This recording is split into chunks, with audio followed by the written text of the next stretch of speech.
Okay, I'll just show you how to delete a mobile from the Bluetooth audio system in this 2014 Honda CR-V.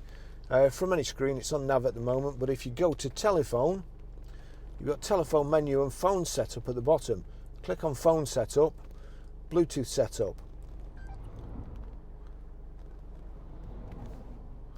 paired phone list, and you'll see there, that's my phone there. If I click on that, you've got connect, edit name, replace this phone or delete this phone.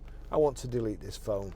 Do you want to delete this phone? Barry's iPhone 11, just in case you've clicked on the wrong one, it allows you to change your mind. Phone's been deleted.